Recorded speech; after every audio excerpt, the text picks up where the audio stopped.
Hello everyone, my name is Captain Jack and welcome back to Space Engineers. Now it's a Monday and it's been a long time since we've done one of these, but typically on Mondays here on my channel we do Space Engineers workshop reviews. Well, luckily we're back for one today after what feels like a month or two, or maybe more. Either way we're back for one.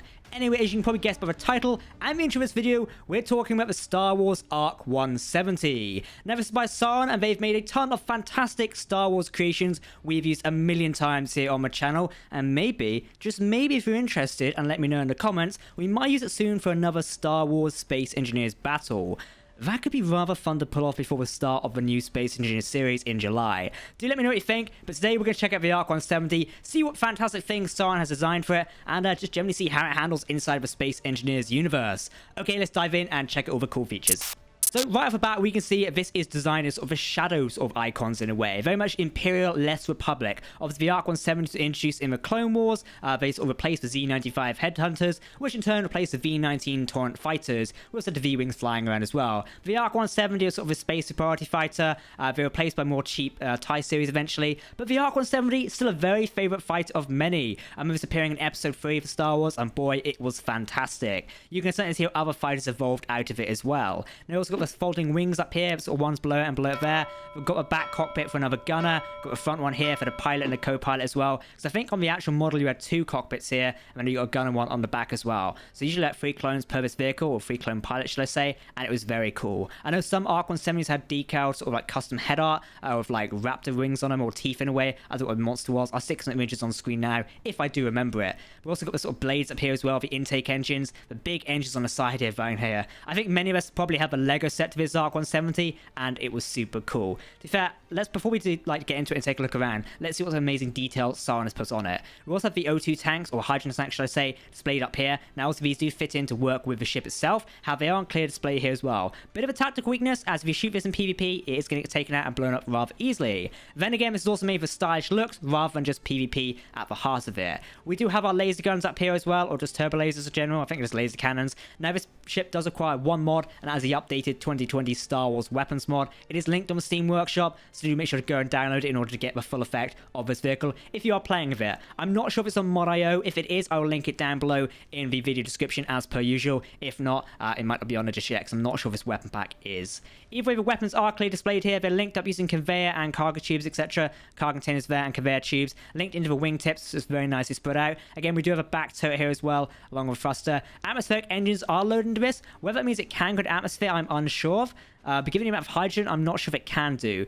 It might be able to. We could test it in a memento, but for right now, I'm not sure if it will fly in there. Either way, it's got a ton of systems installed. We've got batteries here. We've also got landing gears. Oh, there's a landing gear here, so maybe... Is that a landing gear?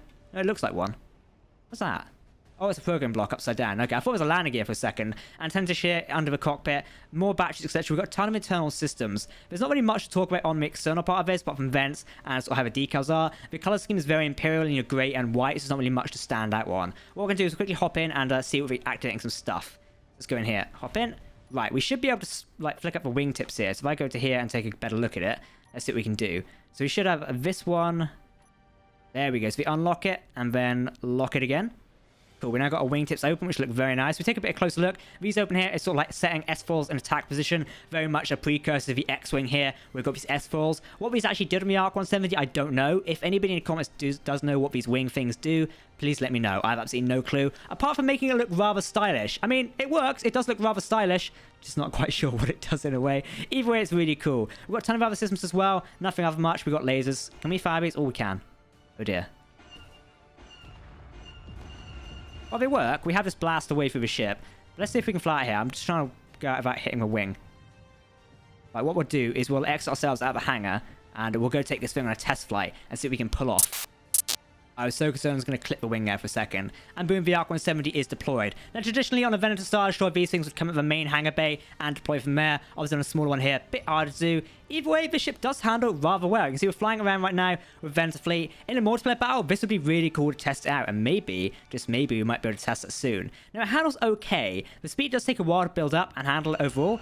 But it's rather interesting. Let's go take some shots using our laser guns out of Venator here. See what damage we can go up. Obviously, the Star Wars weapons and Space Engineers have always been rather overpowered. They do handle rather nicely. So you can see this fight's making an assault on the Venator and various things like that. anyone's inside a bridge right now, they've just gone toast. That is a lot of damage. We need to make an updated, toned down version of those Star Wars weapons at some point.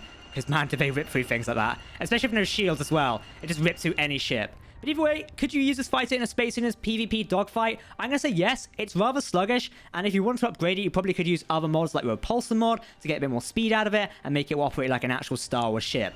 Though for now, it does operate rather well. Again, what the S4s actually provide you with, I have no idea, because you can just open them and close them like this and lock them to where and when you want. But either way, it works really well. This is the ARC-170. Should you download it from Workshop? I think you should. It's a rather cool fighter, and once again, Sauron is back giving us Star Wars creations. It looks beautiful, and I cannot wait to test it out in a Star Wars battle as well. You know we just need to, because it would be fantastic if we actually get the chance. Either way, I'm going to leave it here today. A bit of a shorter video, but we have checked out the ARC-170, another fantastic design from Sauron. You can check it out on my workshop, along with all the other Star Wars creations, including the Venator-class Star Destroyers we've just been blowing holes in. They come with less holes in the Steam Workshop because I've not been near them or blown them up, so take it as you will. Alright everyone, I've been Captain Jack. If you do want to download Sauron's ARC-170, the link is down below in the video description. Make sure to hit that subscribe button to never miss a video, especially if we're producing a Star Wars battle very soon. Thanks for watching, and goodbye.